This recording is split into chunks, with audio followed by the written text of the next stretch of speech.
So this is my third video about building platforms for model railways, and today we're going to have a look at the curved variety. I'll break it down into two separate halves, and that's because the way I see it, there's two different types of curves. One is constant, the other is complex. Again, I don't really know the correct terminology, so I will use what I understand. And that means that what I'm calling a constant curve is something that can be drawn with a compass, a single arc. And a compound curve is two or more arcs of different radius joined together, or two or more arcs joined together to create an S, either the same radius or different. We'll tackle the constant curve variant first, because that's the easiest one to cover. Couple of things to say while I'm finding the center and edge of this track, and that is, if you can avoid putting a platform on a curve, do so, because it's far easier to put it on a straight. And this isn't necessarily the right way to do it, but it's the way I do it. This is also probably a little bit long-winded, but you'll see where I'm going with it. With some random stuff that I found around the house, I'm now going to make a right-angled line level with the end of the track. Along that line, I'll mark a pivot point at 438mm, which is track centers for second radius curves, which is also the biggest I can get on this small demonstration board. Using that same measurement, I've created a radius arm out of a length of wood with those same measurements on it. Drilled at one end to receive a screw, and at the measuring end a hole that will receive a pencil. I'm going to go off at another tangent here. See what I did there? And it's the difference between using set track and flexi track. If we're using set track, then we can draw an arc from the center of our tracks and then pin the curve using the holes provided in it. Flexi track, we use the edge of the sleepers, draw an arc, same pivot point, different hole in the piece of wood. On a piece of plasticard that we're going to sacrifice, we are going to draw the same arc and then cut it out and use it as a former. Line it up with the edge of our sleepers on our fixed piece of track, and then also with the line that we've drawn on the baseboard. Temporarily fix it into place, bend our flexi track around it, fix the track into place, and we're good to go.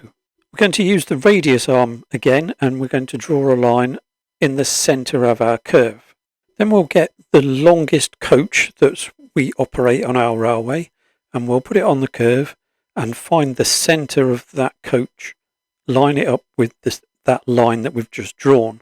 After constructing a short, thin piece of platform that we intend to use, we're going to put it up as close as possible to the coach. That's for an inside curve. Obviously, for an outside curve, we're going to use the same method, but we're going to put it up against the extreme end of the coach. A gap of somewhere between 1 and 2mm is fine. Where the edge of our platform comes, we can then just mark on our baseboard, measure back to our pivot point, transfer that measurement onto our radius bar, drill another hole in it to receive a pencil. Then we can draw another line on our baseboard, and that will be a guideline for the edge of our platform. Using the radius arm again, with the pencil in the same slot we've just used, we can offer up the platform surface that we're going to use to mark out ready for cutting. Here I'm using 80 thou plasticard, but this method does work equally well for card kits. If you saw the last two videos that I've done on platforms, you'll have seen the gauges that I use to keep the platform edge the correct distance from the rails. I've modified the design slightly so it sits on the baseboard, keeps it more stable. And for curved platforms, the measurements are slightly different. I've used 27.5 from platform edge to the center of the track. Obviously, if your coaches are longer, that's going to be a lot less. And if they're shorter, it will be a lot more. One question I know I'm going to get asked is, why don't you just use Hornby curved platform sections? And the answer is, they're expensive, and I can do it a lot better for a lot less. And the sense of achievement will be massive. Another thing is that they don't perform that well with complex curves, or make a good transition from straight to curved, which is why you should use this next process to do that as well. I'm not going to do an S shape either, because they look even more ridiculous in model form than what they do in real life.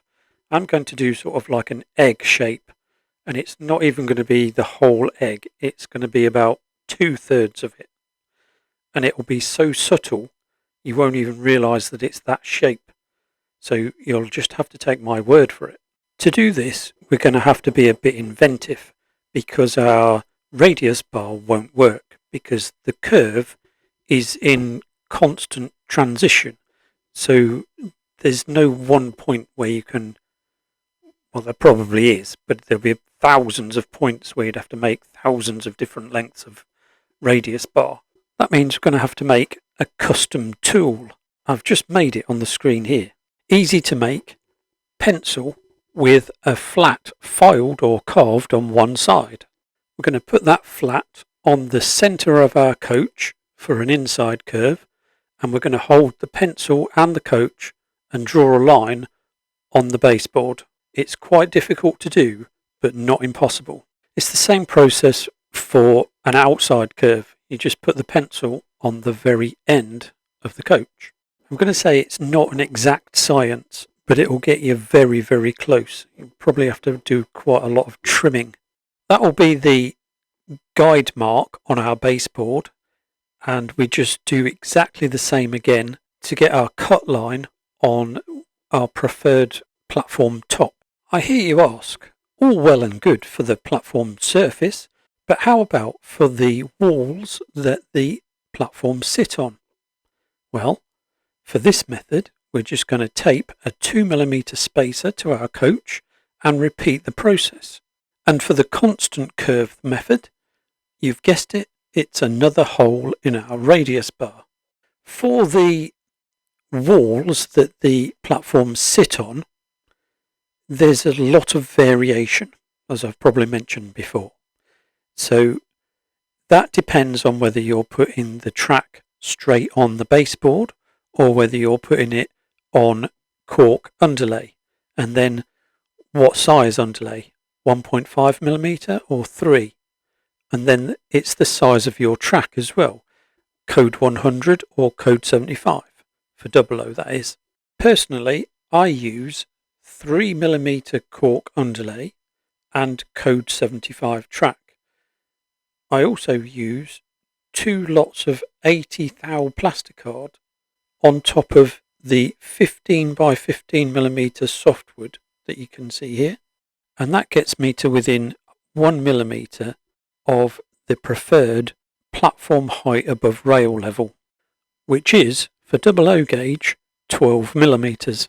I said near the beginning of this video that if you can avoid putting platforms on a curve, you should do so, because even though we've virtually finished construction of our platform walls, our problems aren't over. Marking out and cutting around curves isn't easy, and the more time you spend on it to get it right, the better you are for it.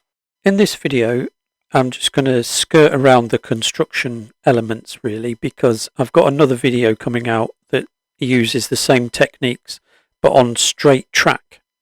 I've done the prep work for it, I just haven't finished off the filming and actual construction. Platforms on the curves are really strange beasts, because every cut that you make is different, and holding everything in place is really quite difficult. One slight movement and everything gets thrown out forwards and backwards, which is why I'm going to say again, If you can avoid putting platforms on curves, do so, because it's a lot easier and nicer to look at on the straight. This is my train at Great Yarmouth, which has a really quite sharp curved platform, and the depth of field on my camera doesn't do the gap much justice. But transfer this to model form and it's horrific. The sharper the curve, the bigger the gap. For those of us that don't operate in P4 or EM, this is a good opportunity for us to test our abilities in the art of compromise.